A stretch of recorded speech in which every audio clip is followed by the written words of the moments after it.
सल्ली अला रसूलिहिल करीम अम्मा बाद फ़ौज़ु बिल्लाहि मिनश शैतानिर रजीम बिस्मिल्लाहिर रहमानिर रहीम अस्सलामु अलैकुम व रहमतुल्लाहि व बरकातुहू।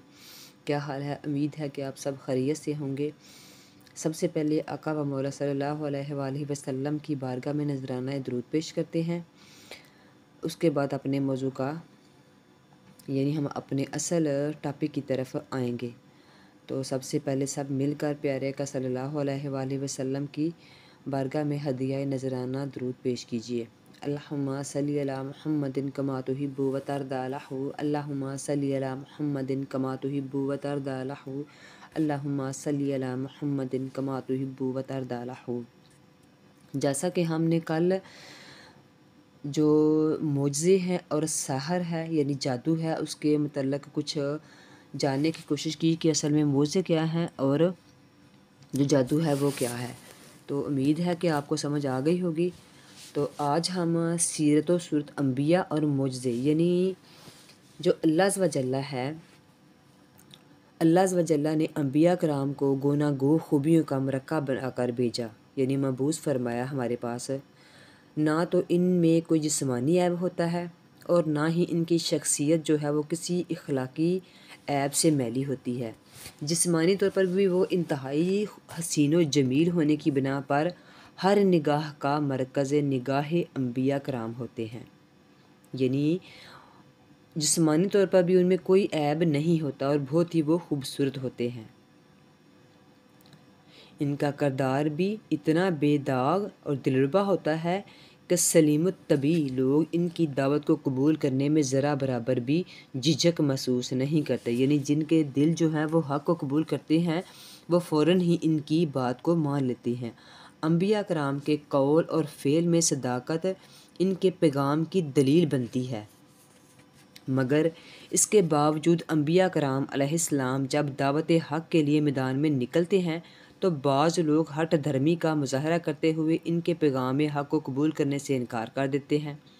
हट धर्मी के अलावा अम्बिया कराम अलैहिस्सलाम के पैगाम हक़ में रुकावट डालने के लिए भी ये लोग ऐसा करते हैं कि इनकी ज़ाती मफादात, इसमें जो इनका फ़ायदा होता है वो इनकी ज़ाती मफादात होते हैं। इनकी इलाकाई अगराज़, नस्बी और लिसानी असमतें और उन्हें इजाज़त नहीं देती कि वो इस दावत हक़ के सामने सर तस्लीम कर लें यानी इनको मान लें। हालांकि अम्बिया कराम की दावत और पैगाम की सदाकत का इनकार करने की हिम्मत उन्हें में नहीं होती। चुनांचे खालिक़े कायनात अपने अम्बिया कराम की सदाकत को मज़ीद साबित करने के लिए उन्हें अपनी अज़ीमुश्शान निशानियों से नवाजता है। यही अज़ीमुश्शान निशानियाँ जो हैं कुदरत खुदावंदी की निशानियाँ अम्बिया कराम के मोज़े कहलाती हैं और वो जिन लोगों के दिलों में हक़ कबूल करने की अदना सी भी रमक मौजूद होती है, अम्बिया कराम के मोज़े देख कर कुफ्र व अनाद से वो बाज आ जाते हैं यानी वो हक़ को तस्लीम कर लेते हैं। हज़ूर सैयदुल मोअज़्ज़ात सल्लल्लाहु अलैहि वसल्लम को कुफ्र व अनाद से अटे हुए माशरे में खुदावंद ताला ने महबूस फरमाया। यानी ये लोग जहलियत की इंतहा को पहुँचे हुए थे तो वहाँ मेरे आका सल्लल्लाहु अलैहि वसल्लम को भेजा गया। बावजूद इसके कि वो हजूर तय्यब व ताहर सल्लल्लाहु अलैहि वसल्लम को सादक और अमीन भी तस्लीम करते थे, मगर इनके दिलों में बुग़्ज़ और अनाद के आतशगदे भड़क रहे थे। आतशगदे यानी उनके दिलों में आग लगी हुई थी और यही इनके दिलों का बुग़्ज़ और अनाद था जो उन्हें हुज़ूर करीम सल्लल्लाहु अलैहि वसल्लम के पैगाम हक़ को कबूल करने नहीं देता था। चुनांचा ऐसे ज़िद्दी, मुतसब और हठ धर्म लोगों को दावत हक़ सर तस्लीम खम करने पर आमादा करने के लिए खुदावंद ताला ने अपने हबीब हुज़ूर सल्लल्लाहु अलैहि वसल्लम को मोज़े का हथियार अता फ़रमाया। हजूर सरवर दो आलम सल्लल्लाहु अलैहि वसल्लम की ज़िंदगी का सबसे बड़ा मकसद जो था वो फ़र्ज़ इस्लाम की अशात व तबलीग है। आप सल्लल्लाहु अलैहि वसल्लम ने अपने कीमिया असरात ख़तबात में यानी जो आपने कहे लोगों को क्या किया, अल्लाह का पैगाम पहुँचा कर मुशर्रबा इस्लाम किया यानी उनको इस्लाम की दावत दी और वो लोग इस्लाम लाए।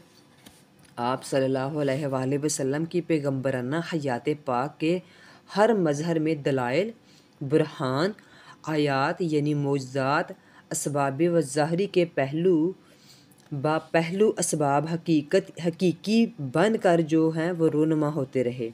कफ़ार मक्का ने जब हजूर सल्लल्लाहु अलैहि वसल्लम को सैयदुल मौज़ूदात से आप सल्लल्लाहु अलैहि वसल्लम की सदाकत आयातों निशानियाँ तलब की तो अल्लाह ताला ने कुरान मुबीन में इरशाद फरमाया कि ए महबूब सल्लल्लाहु अलैहि वसल्लम इनसे फरमा दे कि आप सल्लल्लाहु अलैहि वसल्लम का सरापा ही सदाकत की निशानी है। क्या ये लोग नहीं जानते कि आप सल्लल्लाहु अलैहि वसल्लम एक मुद्दत तक इनके दरमियान रह रहे हैं।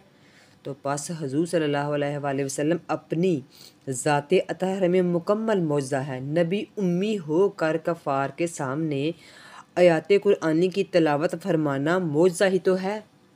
अब उम्मी का मतलब ये है कि वो बंदा या वो शख्स जो उम्मी यानी अनपढ़ हो। तो मेरे आका सल्लल्लाहु अलैहि वसल्लम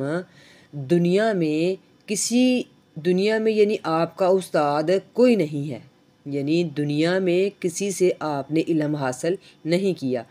मेरे नबी को सिखाने वाली पढ़ाने वाली रब की ज़ात और लेके आने वाला जो यानी कि प्यारे सल्लम तक पैगाम पहुँचाने वाला है वो हज़रत जिब्राईल अलैहिस्सलाम है। तो इसलिए कि अरब में रहते हुए उनके दरमियान रहते हुए आका सल्लल्लाहु अलैहि वसल्लम उस मुआशरे से यानी कि जब ये आप सल्लल्लाहु अलैहि वसल्लम वहाँ रह रहे थे तो ये लोग आपको सादक और अमीन कहते थे, आपके इखलाक पर ये लोग गवाह थे। लेकिन फिर भी जब हक़ का पैगाम लेके आए तो इन लोगों ने बीच में से फिर कजी ढूंढना शुरू कर दी। तो इसलिए मेरे हबीब के सामने लोगों को सच्चा साबित करने के लिए अल्लाह ताला ने मौजज़ात अता फ़रमाए। तो उन्होंने फरमाया कि लोगों से कहो कि हालांकि मैं तो उम्मी हूँ, तो अल्लाह के कुरान की आयतें पढ़ कर सुनाता हूँ, इससे बड़ा मौजज़ा तुम्हारे सामने और क्या होगा। तो उम्मीद है मुझे कि आपको आका सल्लल्लाहु अलैहि वसल्लम के हवाले से मौजज़ात की समझ आ गई होगी। इंशाल्लाह हम इस टॉपिक को मज़ीद आगे लेके जाएंगे और मुझे उम्मीद है कि आप सबको ये जो भी जिसके दिल में भी मेरे आका सल्लल्लाहु अलैहि वसल्लम के लिए मोहब्बत है ना, तो वो चाहता है कि मैं उनका ज़िक्र सुनूं। उसकी चाह होती है कि मेरे हबीब का ज़िक्र जहाँ भी हो तो मैं इसको ज़रूर सुनूं और अपने दिल को मुनव्वर करूं। तो ज़रूर कोशिश कीजिए कि ज़रूर ये सुना करें और कोशिश कीजिए कि इसको अपनी ज़िंदगी में थोड़ा थोड़ा करके शामिल करते जाएं। तो जब हम आका सल्लल्लाहु अलैहि वसल्लम की ज़िंदगी को जानेंगे, उनके मौजज़ात के बारे में इंशाल्लाह समझेंगे, सुनेंगे, तो हमें आका सल्लल्लाहु अलैहि वसल्लम की मोहब्बत भी अल्लाह के हुक्म से आहिस्ता आहिस्ता नसीब होती जाएगी। तो जिसने मेरे आका से मोहब्बत की तो उसका ये हाल होगा कि वो दुनिया में भी कामयाब है और आखिरत में भी इंशाल्लाह मेरे अल्लाह ने चाहा तो ज़रूर कामयाब होगा। तो जब हमें दुनिया में भी कामयाबी मिल जाए और आखिरत में भी, तो ये हमारे लिए घाटे का सौदा मेरे ख़्याल से नहीं है। आखिर में इस दुआ के साथ कि अल्लाह ताला सबसे पहले मुझे और उसके बाद जो कुछ मैंने कहा इस पर सबसे पहले मुझे अमल करने की तौफीक अता फ़रमाए और उसके बाद आप सबको इसको सुनने की, इसको समझने की और इस पर अमल करने की और आका सल्लल्लाहु अलैहि वसल्लम की मोहब्बत नसीब फ़रमाए। आमीन। अस्सलामु अलैकुम व रहमतुल्लाहि व बरकातुहू।